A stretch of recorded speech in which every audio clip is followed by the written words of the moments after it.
Bienvenidos a esta sesión donde vamos a más o menos concluir el estudio muy rápido, somero y, admito, superficial del marxismo, y vamos a ver el desarrollo posterior del marxismo que, como ustedes han debido ya notar, se ha vuelto una doctrina inmensa en los siglos XX y XXI, con enormes ramificaciones, todas ellas muy diferentes hasta hoy.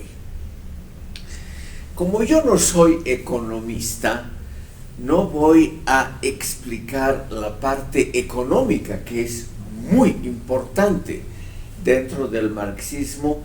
Para ello, yo simplemente les insinúo a ustedes que lo mejor es ver una de las innumerables entradas que se pueden conseguir en internet digitando simplemente la palabra marxismo. La más conocida, Wikipedia, la llamada Enciclopedia Libre y muchísimas otras posibilidades de comprender la economía estricta del marxismo, que eso excede mis modestas facultades.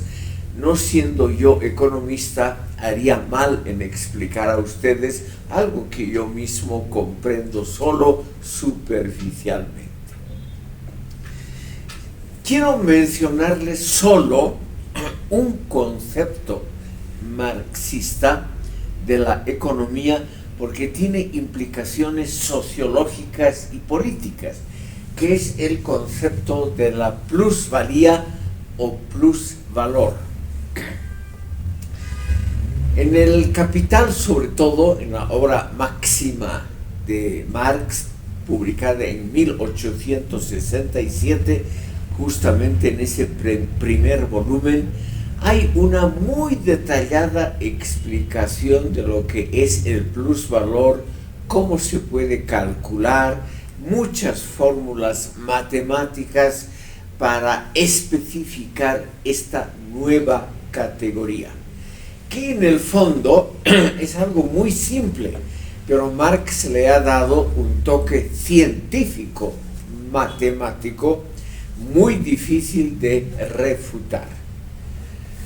Cuando un empresario o el Estado como empresario paga, remunera a sus funcionarios, a sus obreros, a sus empleados, no les da el valor real del trabajo realizado. El trabajo realizado siempre es mucho mayor de la paga, por más buena que sea, de la paga que recibe el obrero, el empleado, el funcionario. El obrero normal, por ejemplo, que es el caso mayoritario y el que interesó a Marx mucho más que los otros, recibe una remuneración, por lo tanto, injusta. Este es el punto central, porque el empresario o empleador siempre retiene una parte del enorme esfuerzo que realiza el obrero y sobre todo de los conocimientos que el obrero ha adquirido antes por la práctica o estudiando, y ese conocimiento anterior que el obrero o el empleado justamente utiliza cada día en su trabajo, no es remunerado del todo por el empresario. Es decir, el empresario siempre retiene una parte que podríamos llamar injusta, indebida, del salario, del pago al trabajador. La conclusión política, que eso es lo que vamos a ver brevísimamente aquí, la conclusión política y sociológica es muy simple. El trabajo bajo el régimen capitalista, bajo el régimen asalariado, siempre es una retribución injusta. Es decir, todo tipo de trabajo, por más bien pagado que esté, siempre tiene un elemento de injusticia adentro. Y esa injusticia tiene que ver con el sistema capitalista y no tanto con buenos o malos salarios.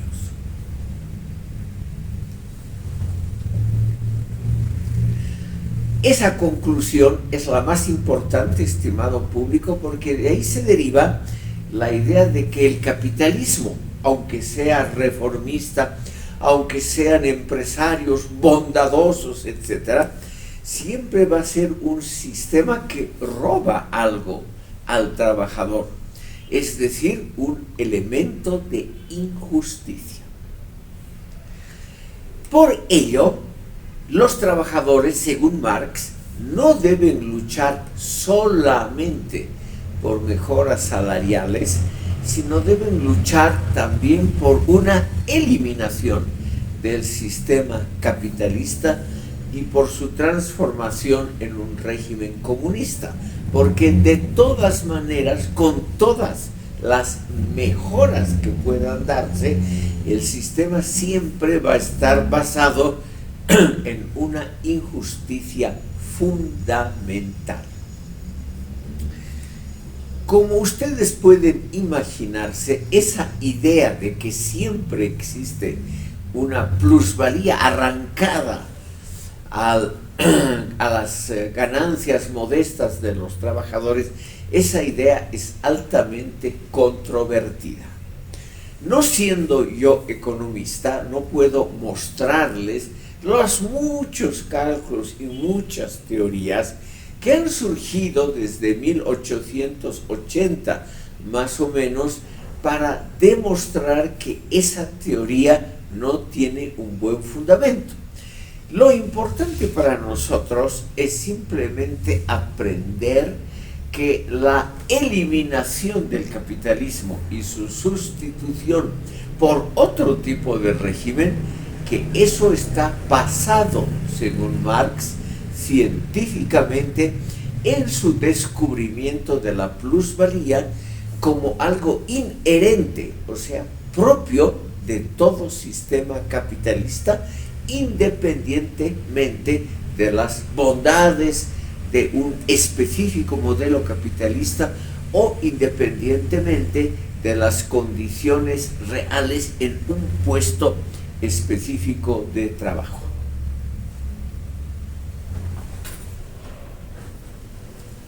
Nos encontramos entonces aquí con una de las explicaciones más interesantes, según el propio Marx, de la injusticia del sistema por sí mismo.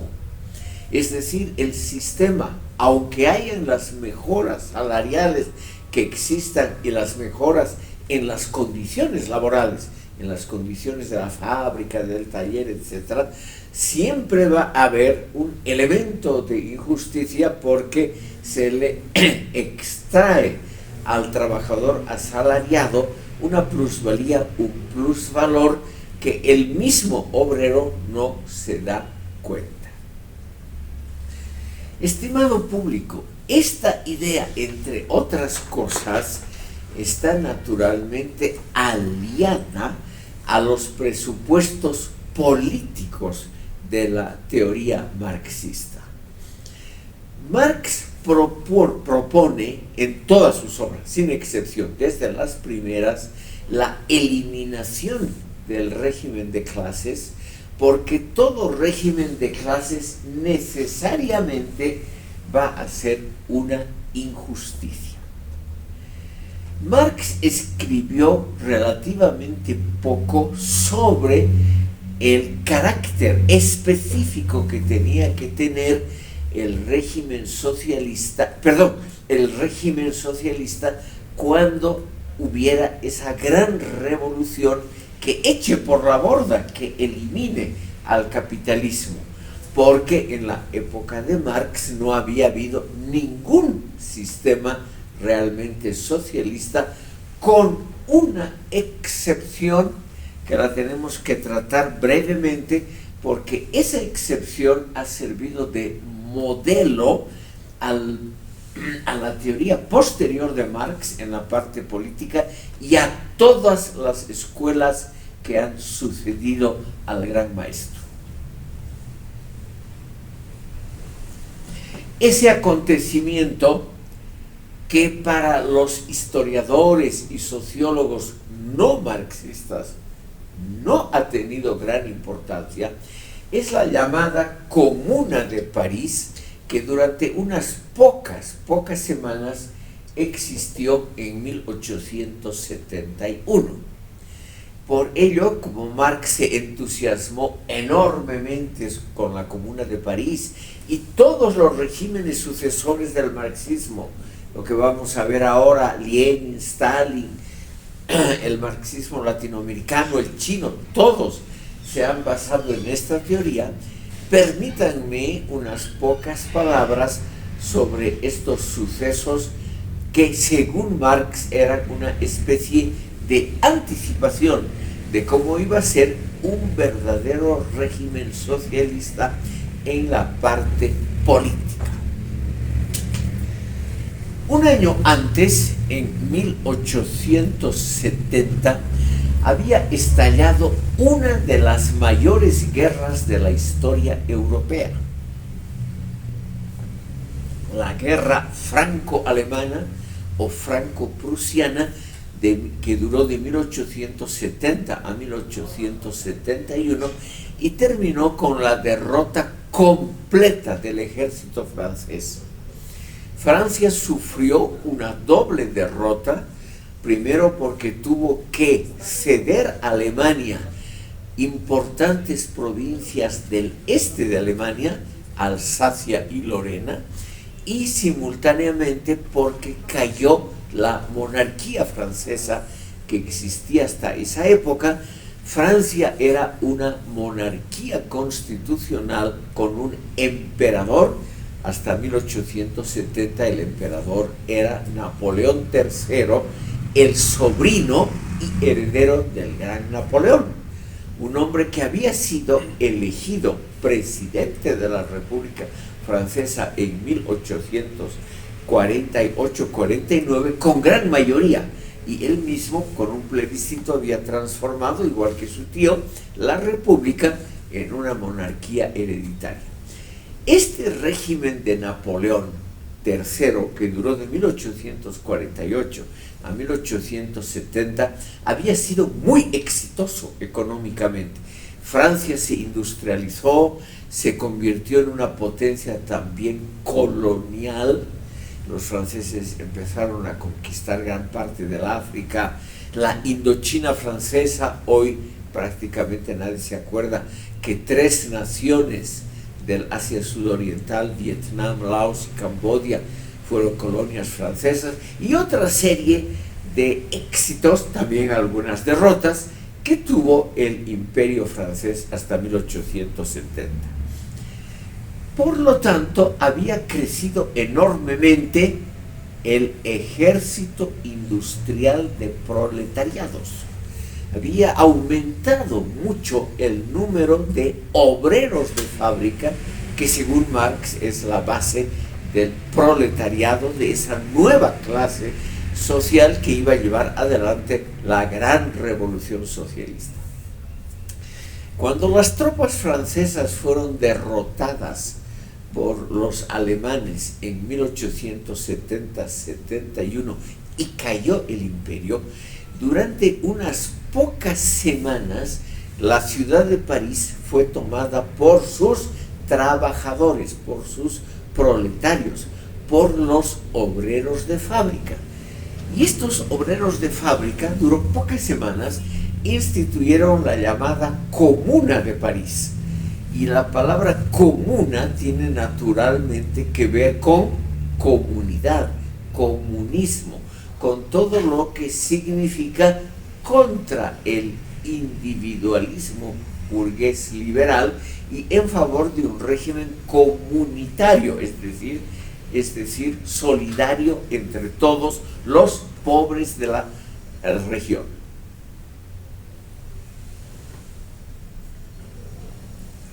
Los comunarios de París, estimado público, establecieron un gobierno que tomó algunas de las medidas que Marx y todos los sucesores, Lenin, etcétera, creyeron que eran indispensables para construir un gobierno socialista. En esas muy pocas semanas que duró el gobierno de los comunarios, que solo se extendió a la ciudad de París.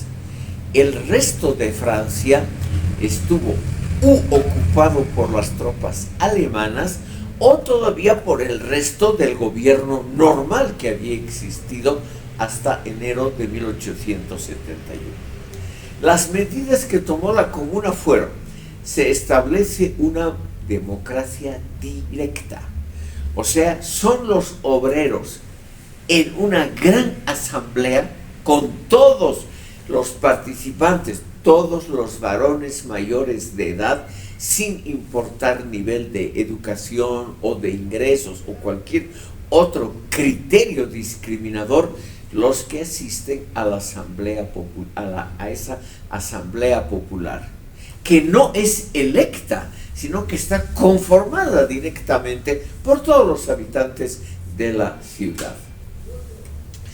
Esa asamblea elige una especie de gobierno entre sus miembros, pero ese gobierno está supeditado día a día a las resoluciones de la asamblea. O sea, no es un gobierno elegido por una época, por un tiempo, por un periodo predeterminado, sino que todas las autoridades son removibles, o sea, intercambiadas por decisiones que pueden variar del día al día. Ven ustedes, entonces no es un gobierno elegido, sino solo lo que viene a ser el Ejecutivo, es solamente un apéndice temporal cada día cambiable de la Asamblea Popular.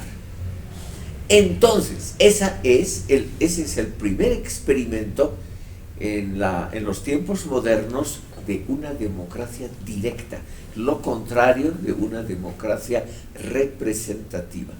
Cualquier obrero que conforma esa asamblea popular puede ser elegido para ese comité ejecutivo, pero también puede ser destituido por el simple voto popular el mismo día de su nombramiento.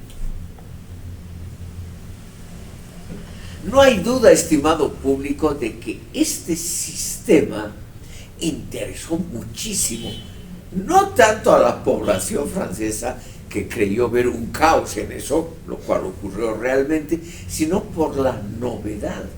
Era la primera vez que se establecía en un país, la primera vez en la historia, que se establecía una especie de asamblea que contaba con miles de miembros, todos los obreros de la ciudad, y todos los obreros y los hombres mayores de edad, sin distinción de clase, educación, nivel de ingresos, etc. Y al mismo tiempo, y este es el segundo punto, esa asamblea no está limitada por una constitución. Esa asamblea es simultáneamente el poder legislativo, el ejecutivo y el judicial. La asamblea durante esas semanas, la asamblea fue el único tribunal, el único elemento judicial que había en París. Y el ejecutivo es solo un apéndice, cada minuto intercambiable, la asamblea es simultáneamente el poder ejecutivo. Entonces, esa idea, estimado público, de que había que superar la separación llamada ahora burguesa de poderes y la democracia representativa, esos dos elementos realmente novedosos fueron los que Marx tomó de la Comuna para imaginarse cómo sería el régimen socialista del futuro. La Comuna abolió la propiedad privada sobre los medios de producción, o sea, bancos, empresas de todo tipo, fábricas de propiedad privada, todo cayó en manos de ese gobierno provisional. Por lo tanto, hubo lo que se puede llamar una expropiación de los propietarios de los medios de producción. Y es la asamblea la que fijaba los salarios de los obreros, que claro, siguieron trabajando día a día, por ejemplo, los panaderos, para sobrevivir. Y es la asamblea la que fijó los salarios.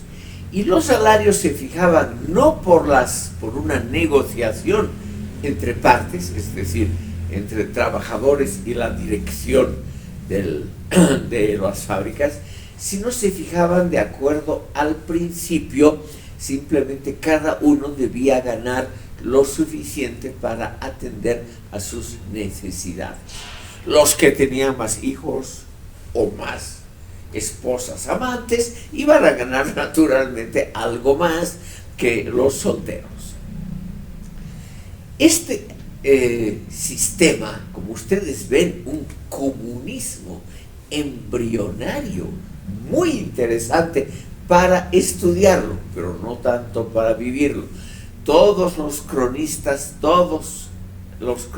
posteriores han descrito esas pocas semanas que duró la comuna como una época de un gran caos. La comuna duró muy pocas semanas porque fueron las propias tropas francesas, que todavía habían quedado más o menos organizadas, las que proclamaron la Tercera República, sustituyendo al imperio, y poco a poco retomaron París, eso sí, con muchos muertos. O sea, en medio de la guerra franco-prusiana que seguía, hubo una guerra civil, la comuna contra el resto de Francia. Y a las pocas semanas se restableció el orden que los socialistas desde entonces se llaman el orden burgués. De todas maneras, aquí lo importante, estimado público, es notar lo siguiente.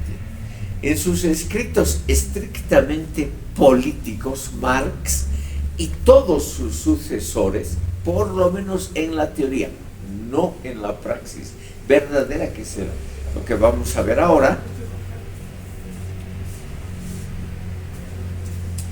los sucesores establecieron regímenes que parecían moldeados por la Comuna de París, es decir, la eliminación de la democracia representativa, la instauración de una llamada democracia directa o democracia popular, la abolición de la propiedad privada absolutamente, y un sistema salarial totalmente diferente que no estaba regido o por el sistema de convenios entre partes o por el mérito o demérito de cada uno. Todos ganaban más o menos igual.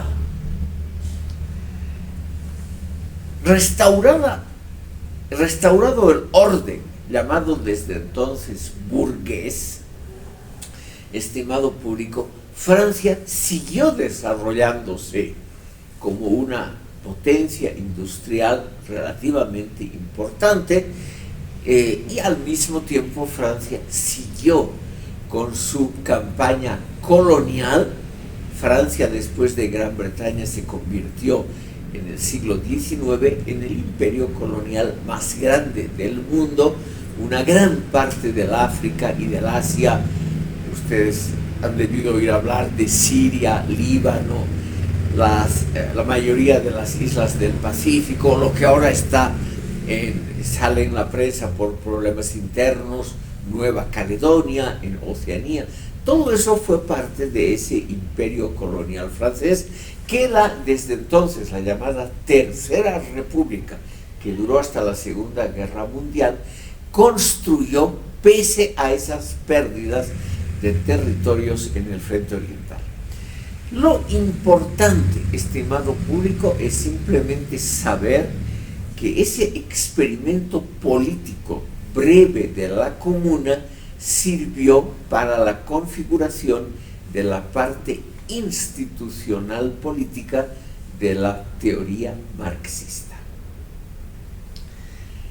Marx, estimado público, murió en 1883 sin poder publicar los volúmenes segundo y tercero del Capital y muchas otras obras que se quedaron en su archivo.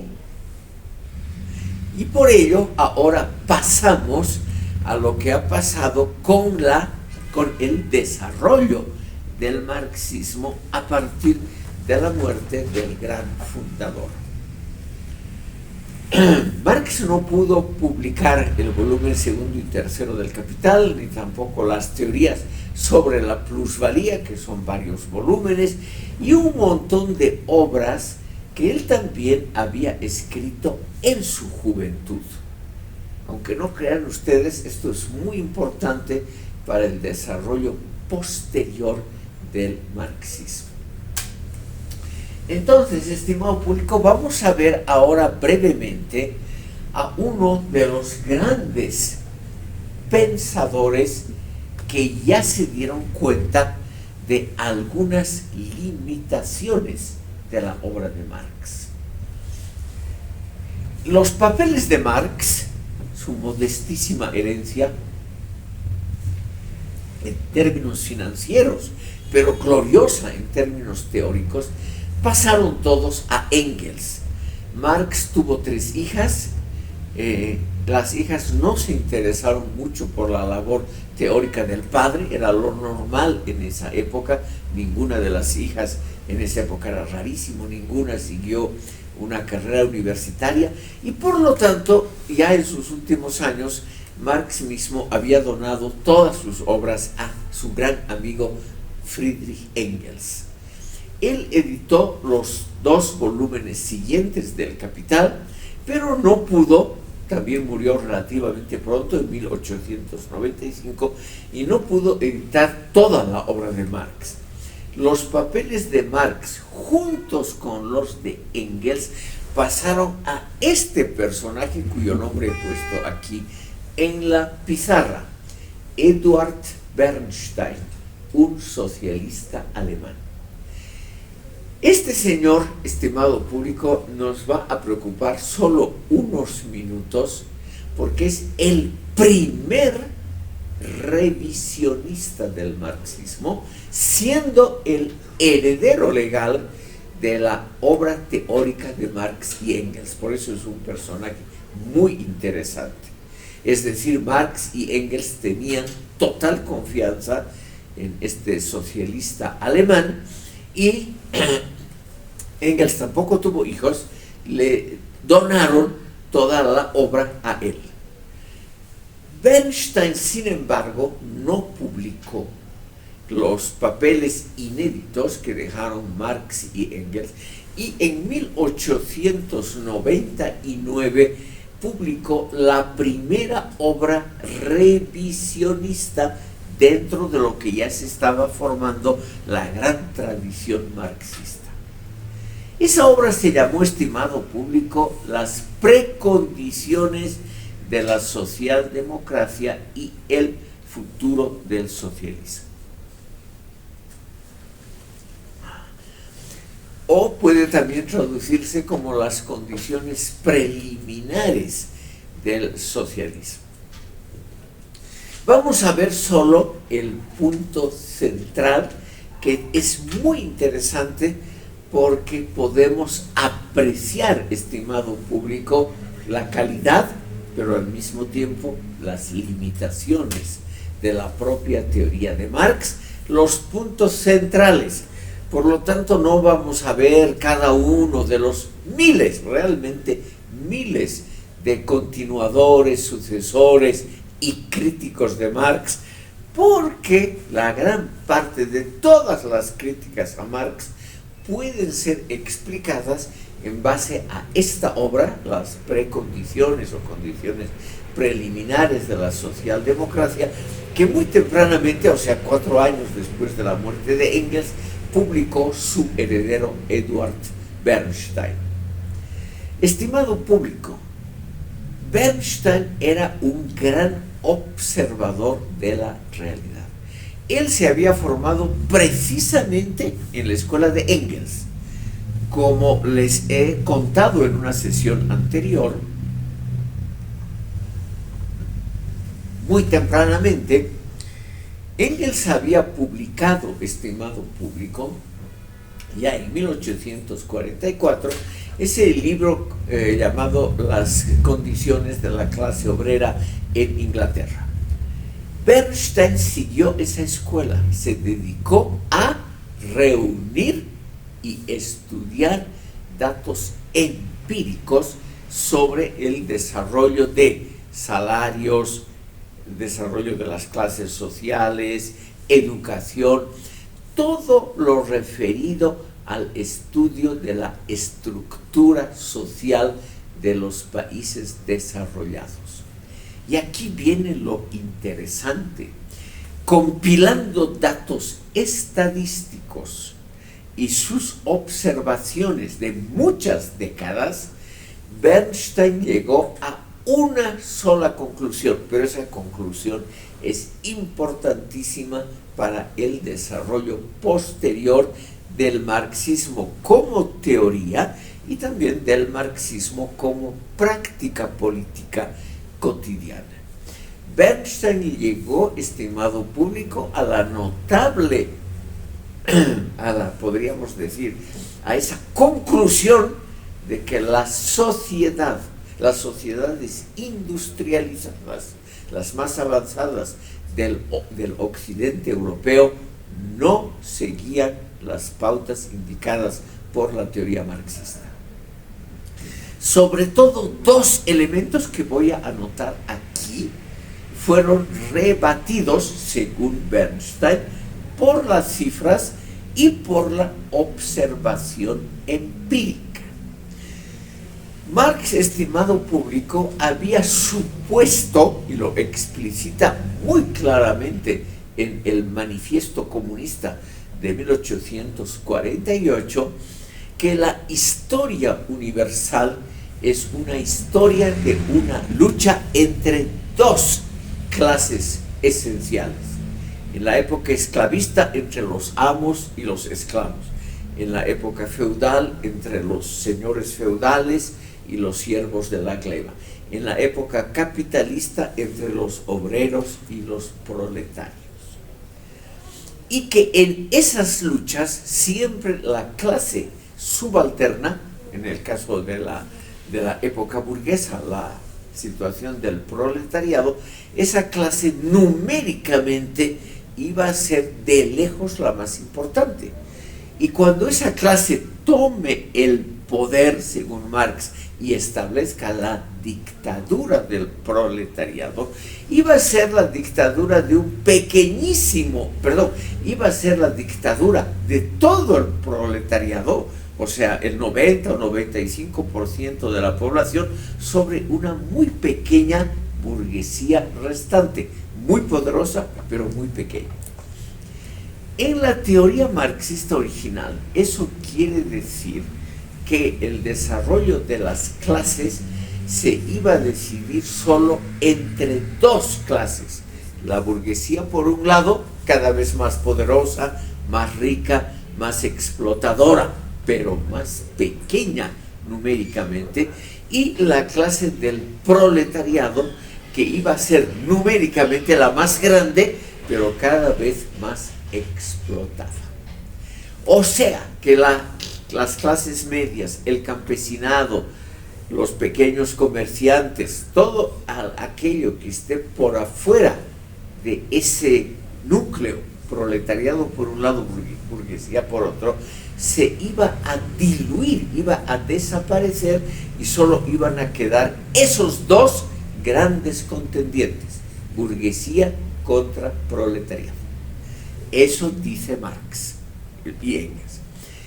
Aquí viene, estimado público, un marxista, un sucesor de Marx, Eduard Bernstein, quien en base a cifras y a la observación de la realidad dice lo siguiente: no ha habido y no va a haber ese desarrollo solo entre dos clases prevalecientes. La realidad de la Gran Bretaña de fines del siglo XIX y de la mayoría de los países de Europa Occidental nos muestra que no hay la polarización de clases. Eso es lo que Marx había predicho.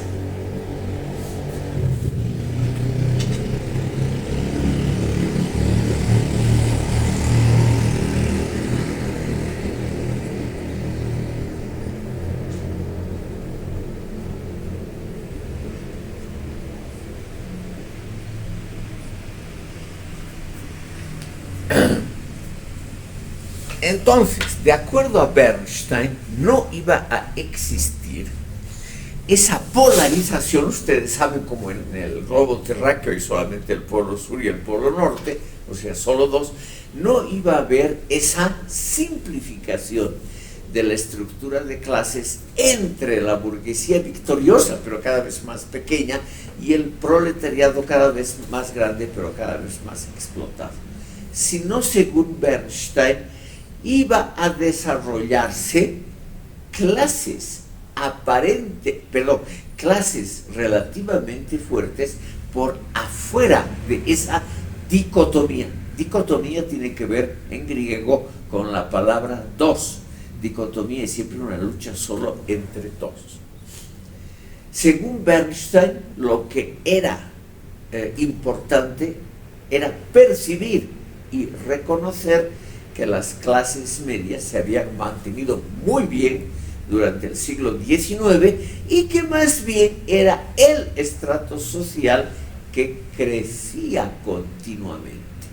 Es decir, no le iba mal al proletariado, pero las clases medias, por ejemplo, una influyente clase de campesinos, a los cuales Marx nunca le dio la más remota importancia,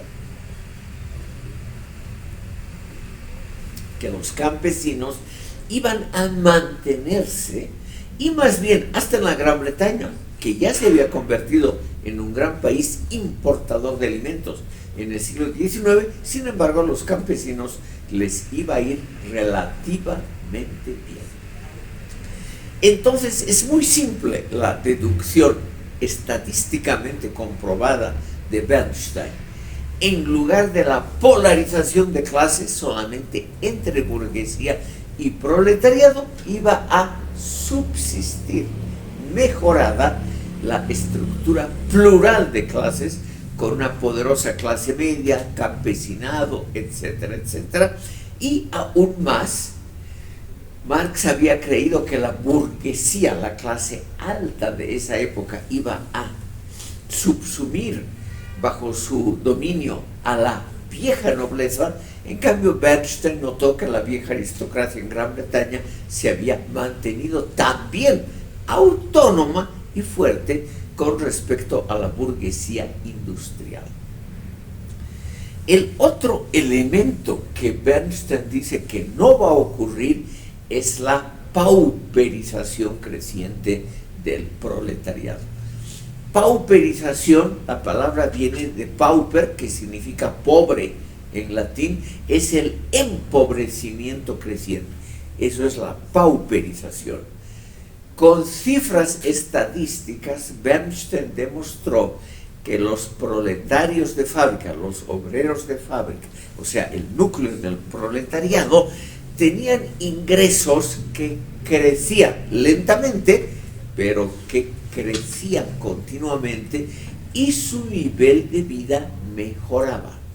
Bernstein nos muestra una gran serie de datos estadísticos sobre cómo vive a finales del siglo XIX la clase proletaria, cómo ha mejorado notablemente con respecto a la época de Engels, o sea, a la primera mitad del siglo XIX, y cómo ha mejorado también la educación, la situación de los hijos, como en una palabra los proletarios también empiezan a adquirir propiedades, y en el fondo la palabra proletario, que viene también de pobre, deja de tener eficacia explicativa deja de tener esa eficacia para comprender el mundo.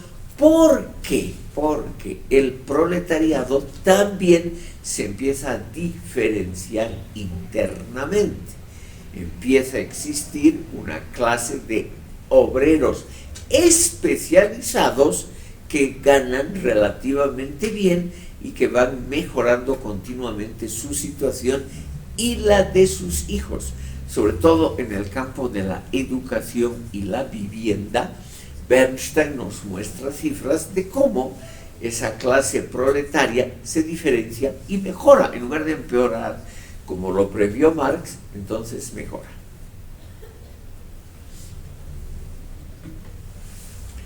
La conclusión, estimado público, es muy importante, porque, según Bernstein, que hasta el final de su vida siguió siendo socialista, él nos dice la facultad predicativa, o sea, diagnóstica, de la teoría marxista sobre el futuro no es correcta.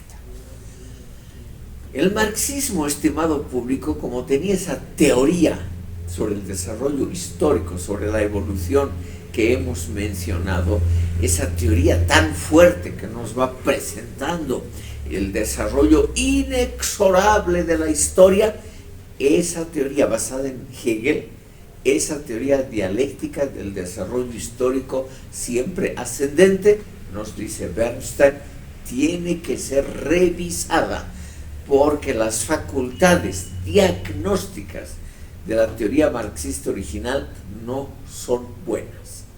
O sea, la teoría marxista, según Bernstein, no predice adecuadamente lo que pasa ya en el siglo XIX, y según él no puede predecir lo que va a pasar en los siglos posteriores.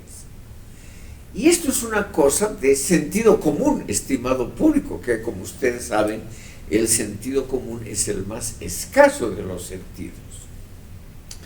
Si no ocurren estas predicciones basadas en la teoría marxista, si el proletariado no se ha pauperizado, no ha ocurrido la polarización de clases prevista por Marx, entonces la facultad de la teoría marxista de prever y predecir que va a haber socialismo y comunismo como conclusión de la historia, entonces esa predicción no está bien fundamentada. Bernstein no es antisocialista de ninguna manera, pero él dice el futuro no va a ser como lo predijo el gran maestro. Lo que va a pasar, dice él, probablemente es que vamos a mejorar poco a poco, va a mejorar la situación de todas las clases subalternas y vamos a encontrar una solución en el medio, o sea, una solución que conserve la estructura de clases clásica de las sociedades industriales del siglo XIX, pero con una participación social, política, cultural cada vez mayor de las clases subalternas, pero sin alterar el gran edificio social e histórico que se ha construido en el curso de los siglos. O sea, una tesis revisionista. Como les decía, Bernstein hasta el fin de su vida fue miembro del partido más a la izquierda que había en esa época, que era el Partido Social Democrático, el nombre original del Partido de los Socialistas en Alemania y en toda Europa, partido que subsiste hasta hoy. Por ejemplo, en Alemania hoy, el canciller federal, el primer ministro, es el jefe del Partido Social Democrático Alemán, que se ha, siguiendo los parámetros de Bernstein, se ha reformado considerablemente este partido y sobre todo reformándose ha modificado sus metas. Ese gran partido socialdemocrático alemán, que es junto con la democracia cristiana los dos partidos todavía hoy más grandes de Alemania, aunque eso puede variar con las elecciones de este año, ese partido se vuelve un partido moderado. Ya no quiere establecer el régimen comunista, sino solamente quiere mejorar lo existente. Y es lo que predijo Bernstein. Bernstein dijo, como no ha habido la polarización de clases y la pauperización, el empobrecimiento del proletariado, entonces lo que tiene que hacer el gran Partido Social Democrático ya no es luchar por la revolución radical, sino luchar por un mejoramiento continuo de las condiciones laborales y salariales dentro del sistema existente. Porque el sistema existente, y es la gran herejía que se atreve a decir Bernstein, el sistema existente, la llamada democracia burguesa, no es tan mala como lo predijo Marx.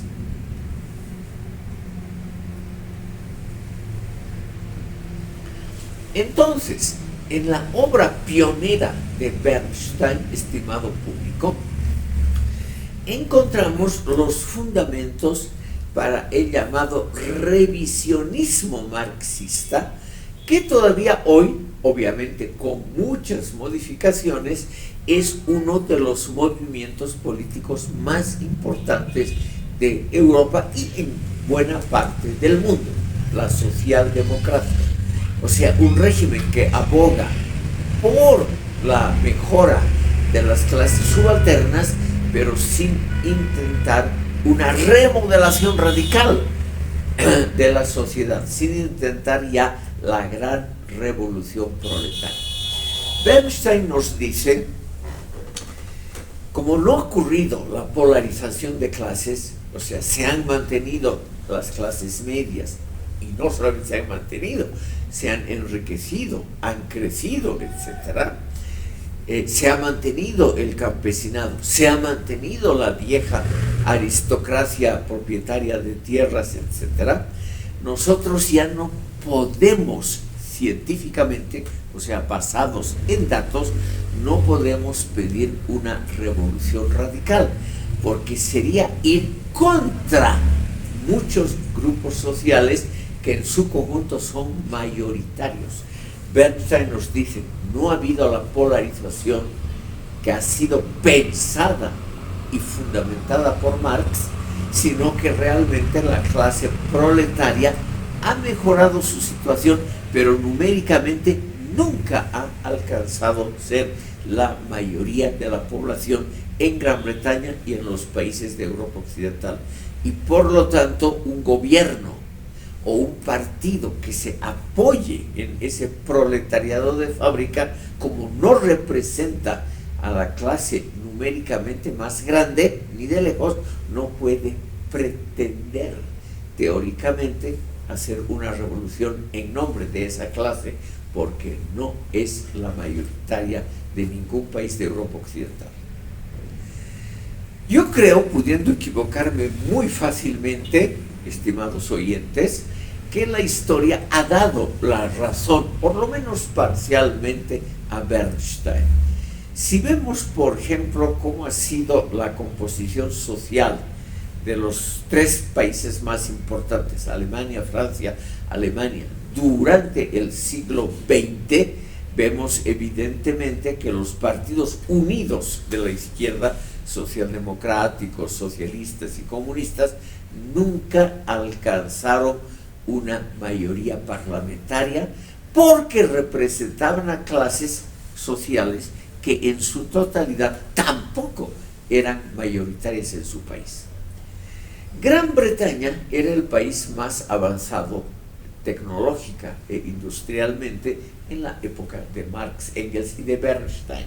Y era el país donde Marx supuso que los proletarios iban a tomar el poder, porque esa clase proletaria, según Marx, no cesaba de crecer.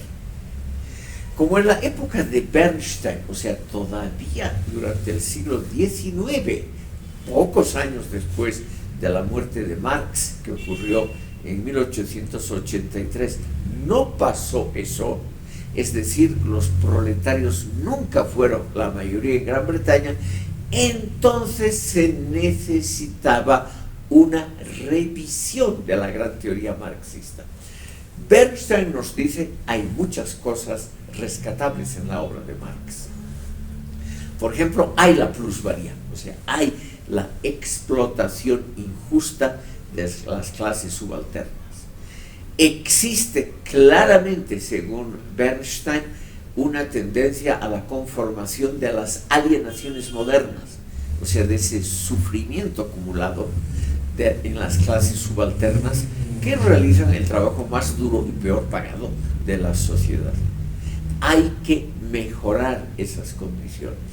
Pero como esa es la clase a la cual se dirige la teoría marxista, el proletariado de fábrica no es mayoritario, entonces hay que concertar políticas públicas con los otros sectores sociales y con sus representantes, o sea, los partidos políticos del centro y la derecha. Esa es la gran conclusión y eso es lo que ha venido ocurriendo hasta el día de hoy en Europa occidental. En todos los países de Europa occidental hasta hoy hay los partidos socialdemocráticos. Por ejemplo, también están hoy en el poder en España. El presidente del gobierno español en este momento, Pedro Sánchez, es al mismo tiempo el jefe del Partido Socialista Obrero Español. Y así en muchos países a lo largo de la historia de los siglos XX y XXI. ¿Y qué hacen estos partidos socialdemocráticos? Como no tienen una mayoría parlamentaria y no representan a una clase numéricamente mayor que las otras, están condenados, usaremos esa palabra dramática, están condenados a ser regímenes moderados en coalición con fuerzas ajenas al socialismo. Ese es el destino. Por ejemplo, en Francia, un país que según Marx era políticamente el más desarrollado, el Partido Socialista ha estado muchas veces en el gobierno en Francia. Por ejemplo, a fines del siglo XX, tal vez han escuchado ustedes al varias veces electo presidente de la República, François Mitterrand, era el jefe del Partido Socialista. Y sin embargo, ni él, ni Mitterrand, ni Pedro Sánchez, ni la socialdemocracia alemana, ni el Partido Laborista en Gran Bretaña, que posiblemente gane en las próximas semanas las elecciones parlamentarias en Gran Bretaña, a principios de julio va a haber elecciones parlamentarias en Gran Bretaña y todos los pronósticos dicen que el Partido Laborista, que es el Partido Socialdemocrático en la Gran Bretaña, va a ganar las elecciones. Ninguno de esos partidos ha querido o ha podido imponer su programa socialista y por ello se han convertido en partidos que desde fines del siglo XIX han modificado su programa. Ya no pretenden la revolución socialista, la expropiación de los propietarios de los medios de producción, la instauración de la democracia directa, como lo quiso la Comuna de París, tan alabada por Marx, etc., sino que lo que han hecho es reformar, modernizar lo existente. Y la verdad, lo han hecho relativamente bien. Me permito un paréntesis para que vean ustedes la situación actual. En los países de Europa occidental, en todos, sin excepción, la fuerza del proletariado clásico de fábrica ha ido más bien disminuyendo constantemente, porque las clásicas fábricas donde hay obreros que trabajan con las manos, ese tipo de fábricas se ha trasladado a la China y a los países del Asia Sudoriental. Entonces cada vez hay menos trabajadores clásicos proletarios a los cuales estaba dirigido principalmente el programa de Marx y de los partidos comunistas. Por ejemplo, dos campos que a ustedes les puede interesar: la industria pesada del acero, que durante siglos fue el núcleo de la industria en Gran Bretaña, Francia, Alemania, etcétera, etcétera.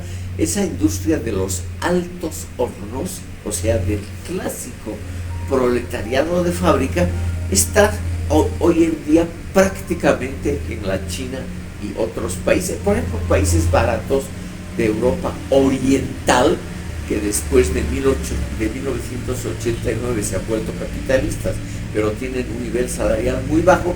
Ahí se han trasladado muchas de las grandes fábricas alemanas, francesas, inglesas, de la industria del acero.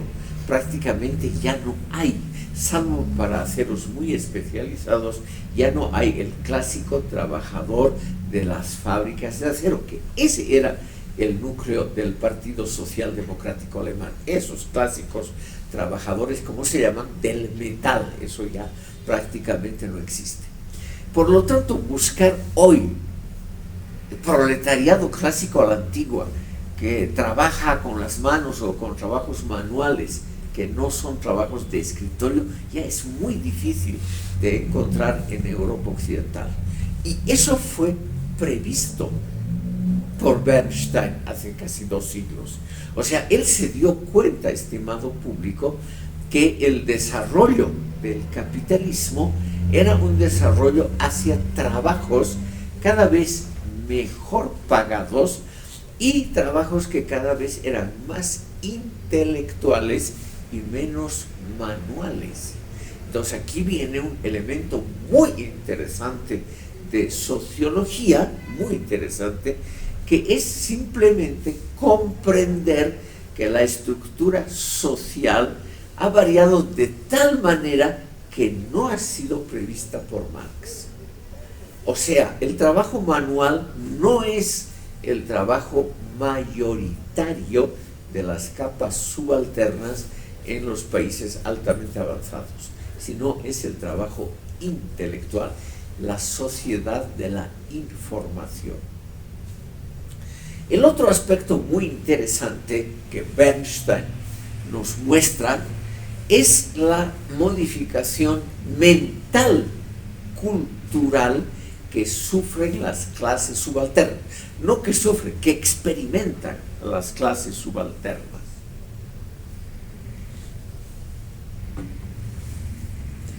Obviamente, estimado público, la inmensa mayoría de la población en Europa Occidental, la inmensa mayoría, no es gente rica, no es gente que pueda manejar fábricas, imponer sus decisiones, tampoco en el mundo cultural, en las modas, etcétera. Las clases subalternas hoy y ayer, y eso ya lo predijo Bernstein, van a tener poco que decir en la conducción real de la política. Pero son clases que ya no quieren perder lo que han alcanzado. Han alcanzado buenos salarios, una educación relativamente buena para los hijos. Por ejemplo, hoy en día, la inmensa mayoría de los jóvenes de la edad de ustedes asiste a una universidad. Son hijos de proletarios antiguos. No hay duda, por ejemplo, que los chicos de 20 años hoy en Europa Occidental son los hijos todavía de trabajadores manuales de las grandes fábricas. Y sin embargo, estos chicos, pese a que todos son probablemente medio izquierdistas, claramente revolucionarios, etcétera, sin embargo, no quieren perder lo ya conquistado por las generaciones anteriores. O sea, no apoyan, eso se ve en las elecciones, no apoyan a partidos radicales de izquierda, que siguen existiendo en toda Europa Occidental, pero son partidos que siempre se han quedado como minoritarios. Tomemos el ejemplo de los partidos comunistas, que son, según ellos mismos, los herederos de Marx, los herederos además del legado revolucionario de Marx y Engels. Esos partidos han cambiado de nombre para atraer precisamente a votantes que están fuera del núcleo central que elegía esos partidos. En Alemania el Partido Comunista hoy se llama la izquierda. En Francia el Partido Comunista se llama ahora la Francia insumisa, o sea, la Francia todavía, digamos, revolucionaria. La Francia insumisa es el nombre, a mí me parece un poco ridículo, de ese partido. Tienen votantes, tienen su caudal de votos. En España se llamaba hasta hace poco Podemos, ese partido ahora para las elecciones se llama Sumar. Existen todavía, pero nunca pasan, en el mejor de los casos, de un 10% de votos. Eso quiere decir algo sociológicamente muy importante. Masas de votantes, o sea, de trabajadores, porque la inmensa mayoría de la gente tiene que trabajar todos los días. Esa masa de votantes no se siente atraída por consignas radicales, salvo un pequeño segmento, que en ningún país de Europa Occidental pasan del 10% de los votantes. Y ese segmento, estimado público, a veces, por ejemplo, ahora en este momento en coalición con el Partido Socialdemocrático en el gobierno, no pretenden grandes reformas, porque saben que nadie va a apoyar, por ejemplo, la clásica reforma socialista, la expropiación de los medios de los propietarios de medios de producción, la abolición de la propiedad privada, que es lo que instauró la Comuna de París y que Marx creyó que era la medida que iba a salvar a la sociedad. Si ustedes leen la obra de Marx, por ejemplo, en resúmenes de Wikipedia o de cualquier otro resumen electrónico, ustedes van a ver que en el campo operativo todos los partidos marxistas han propuesto la eliminación de la propiedad privada. Por las dudas, ya lo ha dicho Marx, esa eliminación no es la eliminación total de la propiedad. Uno puede seguir teniendo casas, ropa, pequeños ahorros. Se refiere a la expropiación de los medios de producción, o sea, la expropiación, la estatización de fábricas, bancos y empresas, no de la propiedad personal. Ese pedido que era absolutamente central para Marx y Engels y Lenin, esa exigencia, esa demanda programática central, la abolición de la propiedad privada como la panacea universal para evitar los males, la explotación, la aparición de las alienaciones modernas, esa demanda, estimado público, ya no la tiene prácticamente ningún partido socialista hoy. Si tomamos el caso donde todavía hay comunistas en el poder, el caso más clarísimo es la República Popular China, que tiene una inmensa gama de propiedad privada de los medios de producción. Mejor dicho, me corrijo, las empresas exitosas en la China, ustedes han debido ver Huawei, o como se pronuncie, esa fábrica que produce celulares y las cosas más diversas, son empresas estrictamente privadas, propiedad de capitalistas chinos. Esos capitalistas, obviamente con ayuda del Partido Comunista, esos capitalistas son los que han sacado de la pobreza a una inmensa masa de ciudadanos chinos. Se calcula que son por lo menos sus 700 millones los que han pasado de la pobreza a la clase media en la China. Y eso ha sido a partir de 1900 más o menos 80, la obra de la instauración de un régimen capitalista solo en la economía, no en la cultura ni en la política, en la China, Vietnam, Laos, Camboya, etcétera, etcétera. Y va a ser seguramente el camino que va a seguir Cuba en las próximas décadas.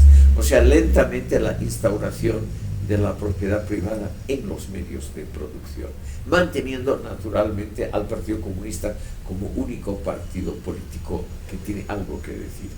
Pero en la China ya hay muchos estudios sobre eso. ¿Quiénes son la mayoría de los miembros dirigentes del Partido Comunista Chino? ¿Quiénes son los diputados del Gran Congreso Nacional Chino? Son, estimado público, empresarios o delegados de las grandes empresas.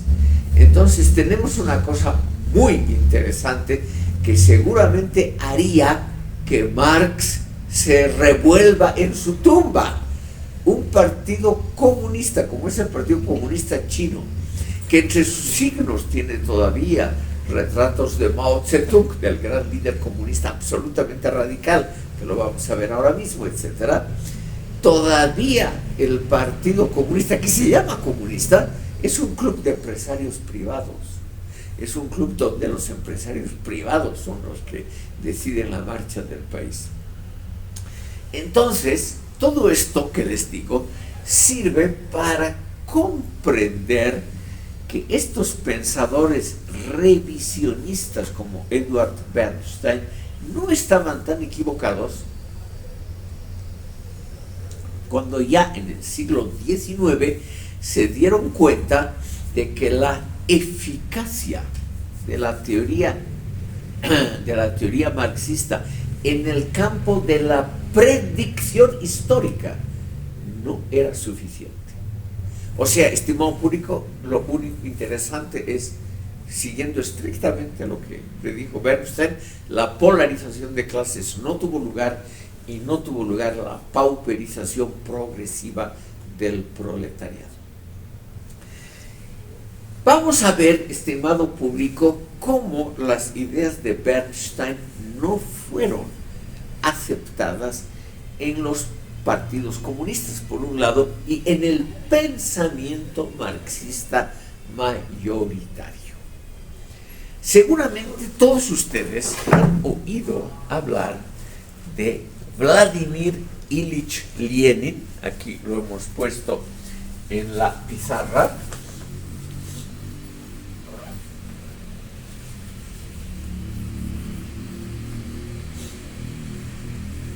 Él apellidaba Ulyanov originalmente. Lenin es su apodo. Por razones de seguridad muy comprensibles, tanto él como Stalin, casi todos los grandes líderes del Partido Comunista de Rusia a principios del siglo XX, usaban pseudónimos, o sea, nombres falsos, que se convirtieron en el nombre legal de ellos con el paso de los años. Ese fue el caso de este personaje cuya obra nos va a interesar unos minutos, porque él es uno de los grandes pensadores de las escuelas sucesorias de Marx. Ya hemos visto que hay una escuela sucesoria moderada, la escuela de Bernstein y de la socialdemocracia europea, pero ahora tenemos que ver qué es lo que ha propuesto el marxismo que podríamos llamar radical, que durante una gran parte del siglo XX, más o menos se puede fijar hasta 1989, la caída del muro de Berlín, hasta esa época era mayoritario el pensamiento marxista. Y eso está unido a la figura de Vladimir Ilich Lenin y otros personajes menores, estimado público, que no nombramos porque no son grandes sociólogos o no son grandes pensadores que en un curso de introducción como este no se los puede tratar. Ustedes seguramente por la tradición boliviana han debido oír hablar de otro de los grandes, Lev Davidovich Trotsky, aquí llamado León Trotsky, que curiosamente en Bolivia, por eso tenemos que nombrarlo aunque sea brevemente, y en el campo universitario, aquí en la UNSA, ha sido extraordinariamente popular.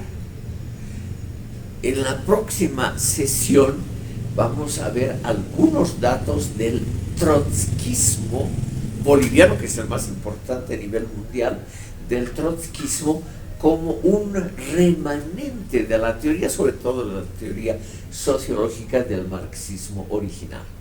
Pero primero tenemos que ver brevemente al fundador de la Unión Soviética y a uno de los pensadores marxistas más importantes.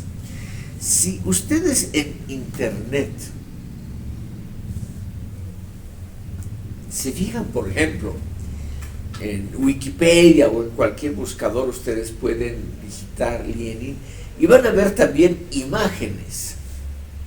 Una imagen dice mucho, estimado público, y ustedes pueden apreciar, por ejemplo, las banderas, las imágenes de propaganda, los afiches que se crearon a partir de 1919 hasta 1989.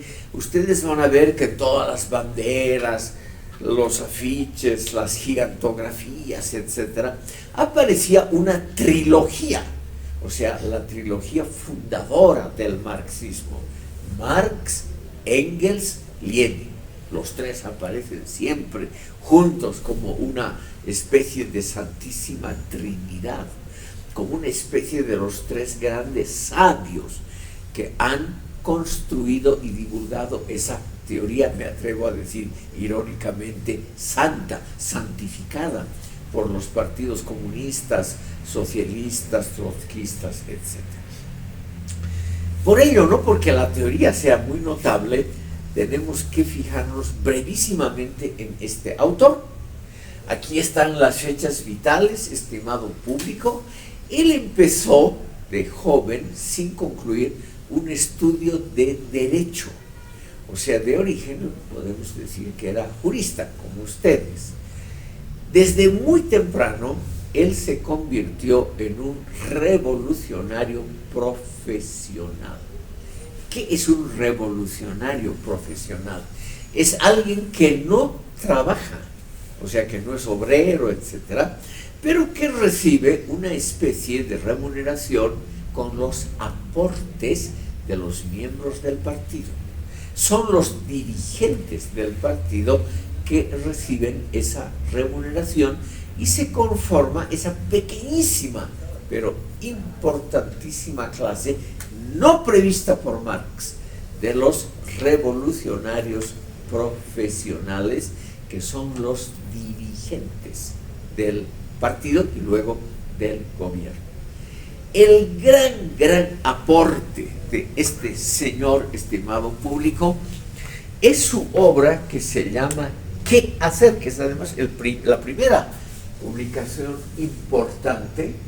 Tenía otra sobre, era un estudioso de Rusia, tenía algunas publicaciones anteriores sobre el estado de la pobreza, el estado de la explotación de los trabajadores rusos, etc. Pero desde el punto de vista que nos interesa a nosotros, o sea, la creación de obras, lo más importante es su folleto ¿Qué hacer?, de 1902. Ustedes ven, tempranamente este señor nos produce una obra donde establece algo muy importante: la teoría del partido. Esto es esencial, estimado público, porque esos detalles operativos de cómo debe ser la conducción del partido, esos detalles no fueron estudiados ni por Marx ni por Engels. Y la teoría de Vladimir Ilich Lenin sobre el partido es una teoría original, nadie antes de él había pensado. Por eso realmente es un tipo que tiene algo de genialidad. En la forma en que Lenin la ha organizado es una teoría única. Pero hemos visto en sesiones anteriores, en las primeras, el pensamiento utopista, el pensamiento utópico. Y el primer gran utopista, que ha sido Platón, en el siglo IV antes de Cristo, nos ha dejado en la República la imagen de un estado ideal. Y ese estado está dirigido por los filósofos, por los pensadores, hoy diríamos por los intelectuales. Esa es la clase dominante en la utopía platónica. ¿Y por qué son ellos los que dominan? Porque saben, simplemente porque tienen el privilegio de saber más que los otros. Esa teoría, estimado público, de que los filósofos deben ser reyes, o en terminología moderna, los intelectuales deben ser gobernantes, ese es el núcleo de la teoría leninista del partido, que está basada en la época moderna, comienzos del siglo XX, para Rusia, está basada en una observación sociológica de primer rango que hace este autor. Él nos dice, la masa de los trabajadores proletarios, la masa en general del pueblo ruso, de cualquier pueblo, es una masa que pide solo mejoras salariales y mejoras de las condiciones laborales. Pero no pide, porque no se puede imaginar, no pide un régimen totalmente distinto. No pide la construcción de un orden social mejor y más justo. En cambio, los intelectuales, los que estudian como ustedes, esos están llamados a gobernar el mundo. Por eso esa idea es muy popular entre jóvenes universitarios como ustedes. Porque Lenin les dice sociológicamente, ustedes que han tenido el privilegio de leer, estudiar, de comparar regímenes entre sí y por lo tanto de darse cuenta que hay una posibilidad, o sea, no mejorar el régimen, sino revolucionariamente crear algo completamente nuevo, esa es una labor de los intelectuales. Por medio de ese privilegio sociológico, de la mayor formación, de la inteligencia superior, es que los intelectuales tienen que dominar el partido. La idea, como ven, es en el fondo una idea antigua y muy simple, pero modernizada con observaciones sociológicas del comportamiento cotidiano, o sea, del comportamiento social de las masas rusas. Lenin se da cuenta que las masas rusas, en su casi totalidad, quieren naturalmente vivir mejor, eso quieren todos los seres humanos. Rusia, estimado público, era el país más atrasado de Europa a comienzos del siglo XX. Era un país esencialmente agrario. Había, eso sí, 2 o 3 centros industriales muy grandes, Moscú y San Petersburgo, pero en general era una sociedad basada en el trabajo de campesinos. Y en Rusia existían los mayores latifundios del mundo. Es decir, era un país donde sociológicamente gobernaba una clase de ricos terratenientes que, para los cuales trabajaba una inmensa masa de campesinos prácticamente sin derechos o con muy pocos derechos. Todavía, estimado público, en la antigua Rusia, hasta la Primera Guerra Mundial, habían latifundios realmente gigantescos en propiedad de una sola familia o una sola persona. Ustedes han debido oír hablar, aunque sea vagamente, de que hoy hay un país que es soberano que se llama Bielorrusia, un país aliado al presidente Putin, un país que está entre Polonia y Rusia propiamente dicha, Bielorrusia. Hasta 1914, la casi totalidad de lo que hoy es Bielorrusia era propiedad privada de una sola persona. Sí, de un miembro de la aristocracia. Además, que no era de origen ruso, sino de origen lituano, polaco, los propietarios y luego alemanes de ese gigantesco latifundio. Y eso hacía, estimado público, evidentemente se puede decir, producía un elemento revolucionario que no había en Europa Occidental. Ahí sí en Rusia había una clase enorme de gente descontenta con el régimen. Pero ese descontento, como lo vio Lenin, era un descontento muy difuso. Los campesinos explotados y los obreros de las pocas grandes fábricas rusas no sabían no sabían cómo mejorar su situación, aparte de pedir mejoras salariales y de las condiciones cotidianas del trabajo. Entonces, según Lenin, tienen que ser los intelectuales los que manejen el partido que va a dirigir la revolución rusa, porque solo los intelectuales saben cómo va a ser el régimen del futuro, cómo va a ser la revolución, o sea, él mismo se pone obviamente en primer lugar, cómo va a ser ese régimen del futuro.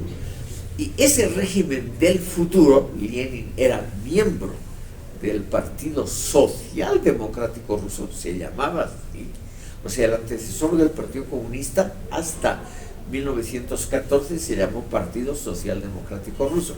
Él pertenecía a la fracción más radical de ese partido, la fracción llamada bolchevique, o sea, la fracción numéricamente mayoritaria. Bolsh en ruso es lo mayor, lo más grande. Y ese partido, estimado público, estaba organizado en forma verticalista.